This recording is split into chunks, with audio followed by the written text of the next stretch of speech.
Magandang buhay! Alam niyo ba ang salitang pang-uri? Ngayong araw ay tatalakayin natin ang bahagi ng pananalita na pang-uri. Pag-uusapan natin ang kahulugan ng pang-uri, gamit, kayarian, kailanan at kaantasan nito. Ngayon ay dumako na tayo sa kahulugan ng pang-uri. Ang pang-uri ay salitang nagsasaad ng katangian o uri ng tao, hayop, bagay, lunan at iba pa na tumutukoy ng pangalan o panghalip na kasama nito sa loob ng pangungusap. Halimbawa ng mga ito ay ang maganda, madumi, malakas, malamig, makulay, malungkot, maingay, mabilis, mainit, matapang, matalino at maikli. Ilan lamang iyan sa mga halimbawa ng mga pang-uri.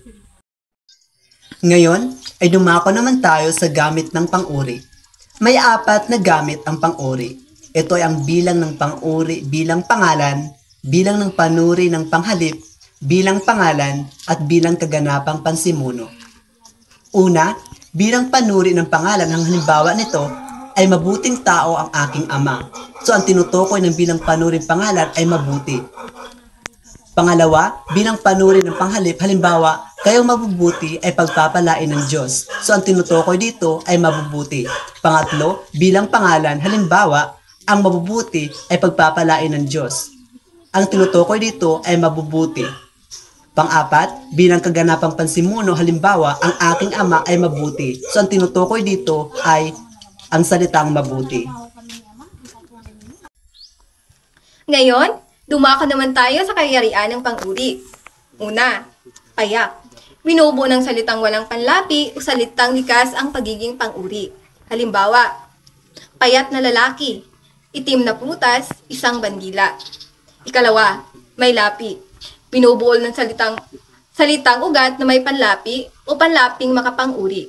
Ang mga sumusunod ang pinakamagiting na panlapi: ka, kay, ma, maka, at mala. Halimbawa, kalahing Pilipino, kay gandang tanawin, makalikasang mamamayan, maladyosang kagandahan. Ikatlo, inuulit. Salitang ugat o salitang may laping pag-uulit. Halimbawa, pag-uulit na ganap, puting-puting kasuotan. Ika-4, tambalan. Binubuo ng 2 salitang pinag-iisa. Halimbawa, karaniwan, taus-puso, bayad utang, patalinhaga, nakalaan, kalatog pinggan. Dumako naman tayo sa kailan ng pang-uri. Isa, isahan. Iisa lamang ang inilalarawan. Ang anyong isahan ay isahan, ay naipapakita sa paggamit ng panlaping pang-isa tulad ng ma, ka, pang, at iba pa, nang walang pag-uulit ng unang pantig o katinig, katinig ng salitang ugat o walang pandamang mga o iba pang salitang nagsasaad ng bilang na higit sa isa. Halimbawa, magandang bulaklak, kaklasing babae. Pangalawa, dalawahan. Naipapakita ang anyong dalawahan sa paggamit ng panlabing magka, magkasing, magsing, o sa paggamit ng pamilang na dalawa o ng salitang kapwa. Halimbawa, magkalahi kami, magkasing laki sinaan at Antony. Pangatlo, maramihan. Ang ating maramihan ay naipapakita sa pamamagitan ng pantukoy ng mga sa pag-uulit ng unang patinig o katinig, patinig ng salitang ugat o sa pag-uulit ng pantig na ka sa mga panlaping magka at magkasing o sa pamamagitan ng salitang nagsasaad ng bilang na higit sa 2. Halimbawa, magkakalahi ang mga Pilipino. Ngayon, dadako naman tayo sa kaantasan ng pang-uri. Una, lantay. Naglalarawan sa isang pangalan o panghalip. Halimbawa, si Eric ay matangkad. Pangalawa, pahambing. Naghahambing sa 2 o higit pang pangalan o panghalip. Ginagamitan ito ng panglapi na mas, lalo, pinaka, napaka, higit na. Halimbawa, mas matangkad si Ben kaysa kay Eric o magkasing tangkad ang 2.